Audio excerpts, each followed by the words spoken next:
J'en profite pour vous expliquer les modifs que j'ai faites sur la moto. Alors, la première chose que j'ai faite, si on prend par le début, c'est installer des petits riselants au niveau des rayons qui sont là pour verrouiller les rayons au cas où ils se cassent. Moi j'ai bien vérifié les serrages tout au long du voyage, rien s'est cassé, ça a été très bien.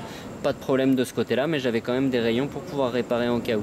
J'ai monté des plaquettes neuves aujourd'hui après 24 000 km en Amérique du Sud. Je suis un peu plus de la moitié de l'usure de la plaquette.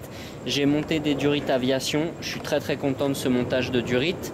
J'ai monté des longues portées. Alors comme vous pouvez le voir, il y a la longue portée de droite qui marche hyper bien. Par contre la longue portée de gauche, elle marche beaucoup moins bien et elle a limite rendu l'âme.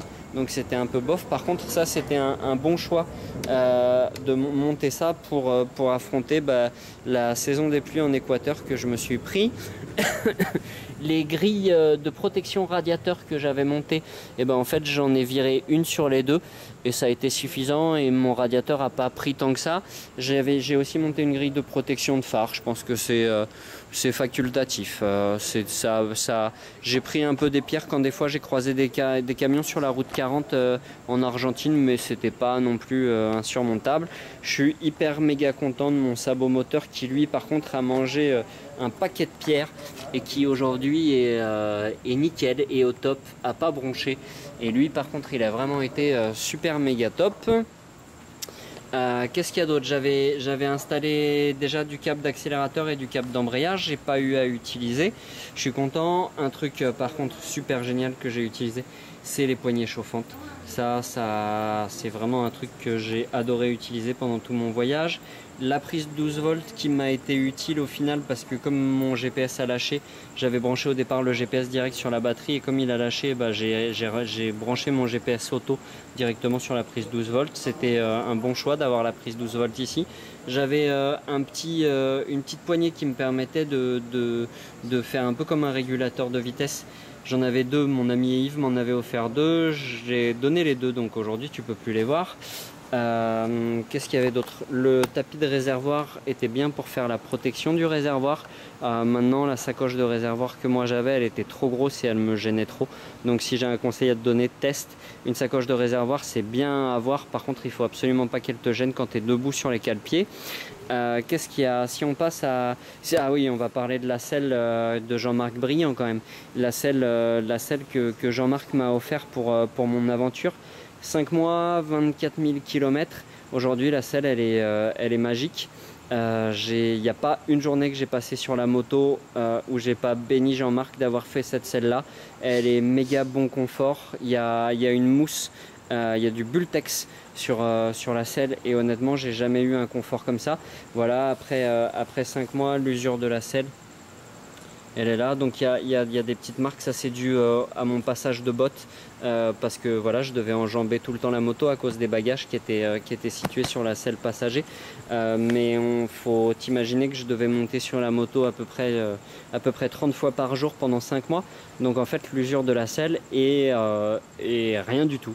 Et que dalle. Et si toi tu voyages pas tout le temps avec des bagages de partout et que tu peux enjamber ta moto, voilà, c'est juste parfait d'avoir ça.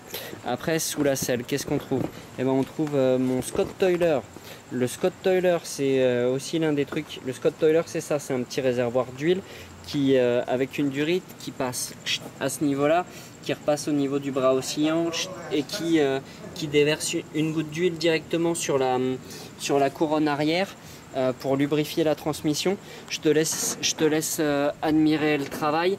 25 000 km d'Amérique du Sud à travers des déserts, à travers la pluie, à manger du sable, de la poussière, tout ce que tu veux.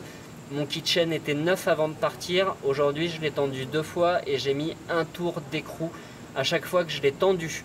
Donc aujourd'hui ma chaîne elle est neuve et je pense qu'elle va faire, elle est partie pour faire 80 000 je pense, hein, si je continue à la gérer comme ça. Voilà. Et puis voilà. Et puis bah aujourd'hui, je pense que la moto au retour, et ben elle va avoir un droit à sa petite grosse révision avec des bougies neuves et un joli jeu aux soupapes qui va être bien. Mais honnêtement, la moto, elle tourne hyper bien, elle tourne rond, elle fait plaisir à écouter, c'était bien. Je suis aussi très content quand même d'avoir fait ma modif de filtre air qui m'a permis d'adapter la carburation tout au long de mon voyage. Ça, c'était parfait. Et puis de la nettoyer souvent, c'était très bien. C'était bien aussi d'avoir installé le voltmètre qui est là pour pouvoir vérifier le CDI sur la moto. Et alors il est un peu de travers parce qu'en fait quand je suis au guidon de la moto, et ben en fait ça me permet de voir où on est la charge en direct. Et je te fais écouter un petit peu. Après 24 000 km de Transalp, elle est froide. Je suis parti, la moto elle avait 17 717 km, aujourd'hui elle en a 42 232. Demain je pars au port. Elle en aura sûrement un poil plus, mais voilà, la moto elle ronronne et elle fait plaisir.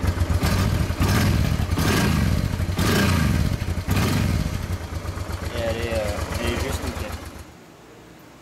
Voilà, aujourd'hui, après 5 mois passés tous les jours avec cette moto, demain je vais la charger dans un container pour qu'elle mange 25 jours de mer pour rentrer en France. Et puis moi je vais continuer mon voyage sans elle. Je pense que ça va être dur de changer de mode de transport parce que je me suis bien habitué à la liberté qu'elle m'a offert.